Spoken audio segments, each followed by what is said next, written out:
One thing I wanted to talk about, we just drafted, we're fans of the Tampa Bay Buccaneers. Retro Brett is a season ticket holder. Yeah. We just drafted Jameis Winston, #1 overall. Yeah. Retro Brett, you've been a little bit worried about that pick.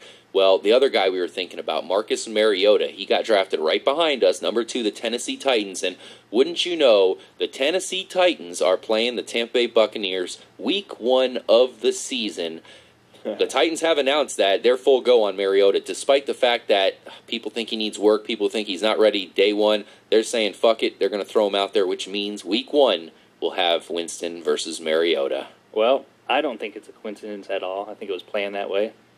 K-Mac, what do you think about this matchup? Ed, you're exactly right, Retro. It was planned this way, and yeah, we'll see who the better draft pick is week 1. Obviously, it doesn't matter for the rest of the season. No, it's just one game. It's the first game, so I don't know. The thing is, I think the true test is which defense is better. Now, here's the thing I'm thinking here, K-Mac. Retro Brett, Jesus.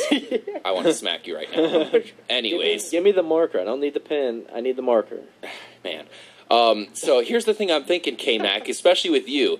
Man, you're a fan of Jameis Winston. Yeah, I am now. But every time you start to, it's almost like you start to downplay Marcus Mariota. No, but then you start talking him up. It's like you want to be all on Winston, but all of a sudden you start you start talking him up even more. So I'm wondering who you truly think is going to be better going into this week 1 matchup. Well, truly, I need Winston to be better because I'm a Bucs fan. But yeah, exactly. Yeah, I think I've heard nothing but positive things in camp with him. I don't know how much of that is true or how much of that is. He says all the right things. People saying, trying to hype him up a little bit, but he seems like he's doing good, and that's key number. That's first step. He's going the right direction right now. So hopefully it carries through, and hopefully they keep it kind of simple for him to start off the first couple of games. Let him get into the rhythm. I mean, shit, they got 5 running backs. Run the damn football. Use that offensive line. Get them in the groove, and, man, let him throw it up to these tall receivers and make big plays. Retro, here's what I want to ask you about. You endured the losing season last year. You had a really close look at everything. I didn't see one thing, oh man, so bad. One thing that was pretty cool that you got a good view of was our offensive weapons, because they were definitely maturing and coming into their own as the season progressed. And now you have Jameis Winston taking it over. So you have Mike Evans as our legit #1. Hopefully Vincent Jackson can keep it going. Austin Seferian-Jenkins is a huge tight end we think is going to do some bigger things this year. And then as far as our running backs, they're coming out saying that they're going to feature running back Charles Sims. We still have Doug Martin. What do you think about the Bucs' weapons that they have for Jameis Winston? Oh, I think their non-quarterback weapons are really awesome. I mean, like you said, Mike Evans he had an awesome rookie season last year. And yeah, they did.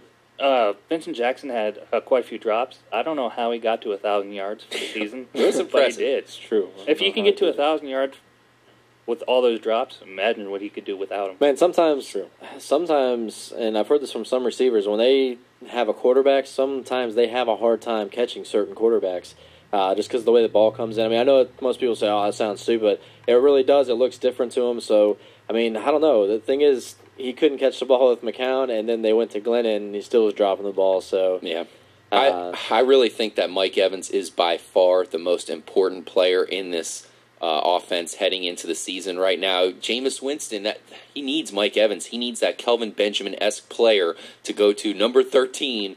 And I feel as long as Mike Evans stays healthy, we should see big things out of Winston. We also need to see Vincent Jackson stay healthy. That's something I'm more worried about, and I'm not too optimistic that Jackson's going to stay healthy the entire season. Mike, what's your take on the Bucs' offense heading into the season? My take on the offense, I think one thing that we really are not touching on here is the running back situation. Yeah.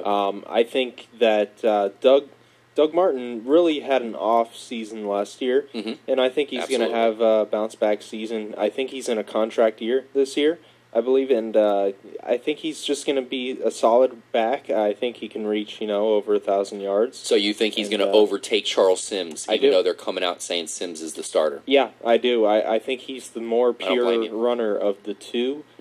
Sims seems more of a scat back, third down back. Darren Sproles type guy. You know, guys, we are huge fans of the Tampa Bay Buccaneers. We have been since pretty much day one of our lives. I mean, as long as I can remember. So we definitely love talking about the Bucs and everything in the Tampa Bay area. We're really trying to make it onto Tampa Bay local radio. So hopefully we can represent the Bucs on a pretty big scale. For sure. And I mean, all those things sound great, but if that offensive line does not perform well, unfortunately, it's going to suck this year because nothing is worse than a rookie quarterback with a bad offensive line. That's the worst setup in the world. He's going to look terrible no matter who it is. And if the Bucs don't fix how they were last year, then it's going to be really tough for Jameis Winston to do anything. Well, they fixed a major portion. At least now they have we got some young guys. We got some draft. We got some good draft picks. We do. Yeah, we still have the same offensive line coach though. So last year, no offensive coordinator for sure. Exactly, but we'll see. I mean, that should probably make a huge difference. I think maybe some of the veteran guys we brought in are a little more, optimistic now, getting a good young quarterback that they think could be good if he does the right things, and maybe that's going to bring that offensive line around. Yeah, and we definitely are optimistic about the defense. Really started to pick up last year. We have a lot of good players in place. Now we add some more guys. Should gel pretty well this year. I think that's going to step up big time, which means all we need is a consistent offense. We don't need a ton of points. We just don't need turnovers, and we need to probably score maybe like 3 touchdowns most of the time, and I think we will get a win. Hopefully our Buccaneers can do something because lately they've been terrible, coming off being the worst team in the league. Ouch. Another thing we